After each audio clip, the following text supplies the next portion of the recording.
সাকিব ভাই যখন আসছে সাকিব খান হয় নাই কিন্তু তখন আপনারা ওই সুযোগটাই দেন না কোনো আর্টিস্টকে। আগে একটা কমেন্টস করে বসে থাকেন। ছাড়া রোশনের অ্যাকশন খুব ভালো লেগেছে। লিঙ্ক লবিংয়ের মাধ্যমে বেশিরভাগ কাজগুলো পেয়ে যায়, সিন্ডিকেট থাকে। সাকিব ভাই তো অন্য লেভেলে চলে গেছে, তারও একটা স্ট্রাগল পিরিয়ড ছিল। সার্থক হয় না এই কারণে, কারণ আমাদের দেশে প্রমোশনের অনেক অভাব, মানে বলার দরকারই পড়ে না। সাকিব ভাই সাকিব ভাই। প্রথমে বলবো যে আমার কাছে গল্পটা ভালো লেগেছে, আর এছাড়া রোশন আছে ছোটো ভাই প্লাস আমার কলিগ, আমার টিম মেম্বার বলা যায়। We are good friends. তারপরে সাইমন আছে, অনবদ্য অ্যাক্টিং করে। বুবলি বেশ ভালো অভিনয় করেছে। আর মিলন ভাইয়ের কথা বলে লাভ নাই, অভিজ্ঞ একজন অভিনেতা। তো আমার কাছে সব মিলিয়ে আসলে একটা প্রপার ফিল্ম মনে হয়েছে। এছাড়া রোশনের অ্যাকশন খুব ভালো লেগেছে।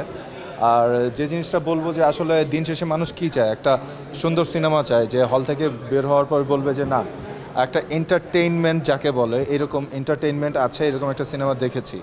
তো আমার কাছে মনে হয় যে মাস্ট ওয়াচ ফিল্ম মায়া একটা।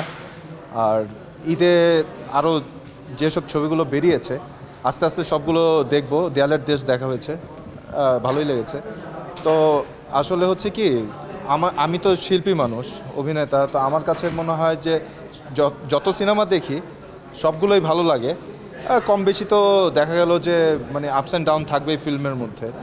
তো আমার কাছে ভালো লেগেছে ফ্র্যাঙ্কলি স্পিকিং। আমি একটা জিনিস বলবো যে কিছু সময় আমার কাছে মনে হয় যে মিসকাস্টিং হয় গল্প অনুযায়ী। দেখা যায় যে আমাদের দেশে তো আর অডিশনের বিষয়টা নেই।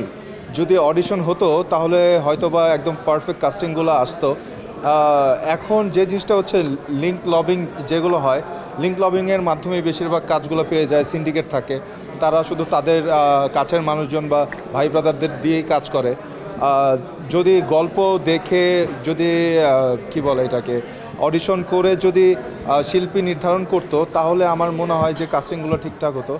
আদারওয়াইজ হচ্ছে এখন যেভাবে হচ্ছে তাও ফিল্ম হচ্ছে, এটাই বড় কথা। সাকিব ভাই তো অন্য লেভেলে চলে গেছে, তারও একটা স্ট্রাগল পিরিয়ড ছিল। Hats off to him. আর স্ট্রাগল কিন্তু সব হিরোই করে, এমন না যে শুধু কাজ করার জন্য করছে। সবাই চায় যে সিনেমাতে যেই আসুক না কেন, হিরো বলো বা হিরোইন বলো, সবাই চায় যে একটা জায়গায় গিয়ে পৌঁছতে। সবার কষ্টটা আসলে সার্থক হয় না এই কারণে, কারণ আমাদের দেশে প্রমোশনের অনেক অভাব। ওয়েল, আজকে আমি রোশনের সিনেমাটি দেখতে এসেছি। রোশন আমার কাছের ভাই, কলিগ, যেটাই বলি না কেন।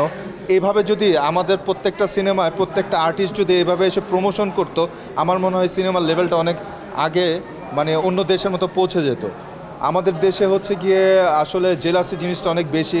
ওর সিনেমা বেরোচ্ছে না, ওর প্রমোশনে যাওয়া যাবে না, বা হচ্ছে গিয়ে ওর এই কন্টেন্টটা বেরিয়েছে না, শেয়ার দেওয়া যাবে না।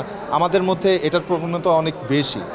এইসব ভুলে গিয়ে যদি আমরা সবাই মিলেমিশে আমাদের বাংলা সিনেমাকে প্রমোট করতাম, তাহলে মনে হয় যে আমাদের সিনেমা জগতে, মানে সিনেমাটা অন্য একটা লেভেলে পৌঁছে যেত।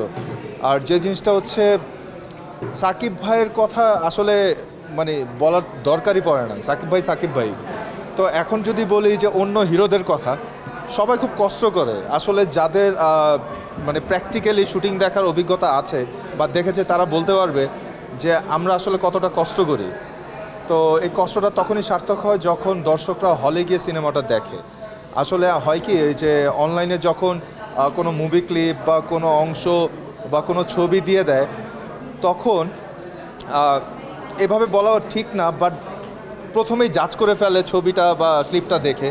আসলে গল্পের প্রয়োজনে অনেক সময় অনেক চরিত্র করতে হয় বা অনেক কিছু চলে আসে। তো ভিতরটা না দেখেই না প্রথম থেকেই জাজ করা শুরু করে যে এইটা কেন হলো না, ওরে ভালো লাগে না, ওরে হিরো লাগে না, ওইটা কেন না। এখানে গল্পের একটা চাহিদা থাকে। আপনারা ওই সুযোগটাই দেন না কোনো আর্টিস্টকে। আগেই একটা কমেন্টস করে বসে থাকেন বা জাজ করে ফেলেন। তাকে কাজ করার সুযোগটা দিতে হবে। সাকিব ভাই যখন আসছে সাকিব খান হয় নাই কিন্তু তখন। সাকিব ভাই অনেক কষ্ট করে স্ট্রাগল করে এসেছে। ওই সুযোগটা একটা আর্টিস্টকে ইদানিং দেয়া হয় না। মানে সে যে একটা কাজ আগ্রহ সহকার মানে করবে, ওই সুযোগটাই তার নাই। এখন হচ্ছে গিয়ে লড়াই করে বাঁচতে হচ্ছে যে হ্যাঁ, কার কয়টা সিনেমা আসতেছে, হ্যাঁ কার কয়টা কী, তোমার হাতে কয়টা কাজ আছে, এই কথা, হ্যাঁ তুমি কখনো এটা করতে পারবে না, মানে আগেই জাজমেন্ট চলে আসতেছে।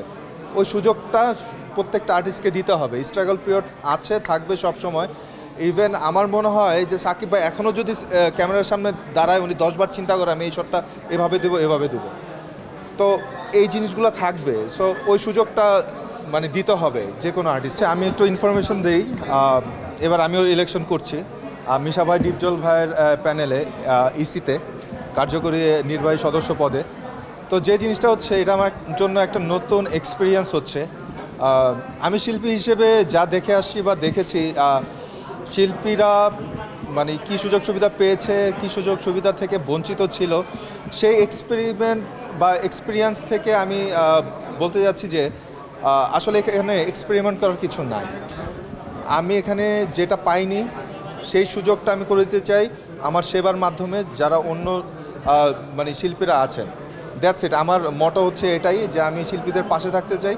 হ্যাঁ, আমি এবার প্রথম নির্বাচন করছি, বাট আমি সব সময় নির্বাচনের সাথেই ছিলাম পিছনে থেকে। কারণ আমার কে প্যানেলে আসলো আমার এটা দেখার বিষয় না, আমার কথা হচ্ছে শিল্পীরা ঠিকঠাক মতো তাদের সুযোগ সুবিধা পাচ্ছে কিনা।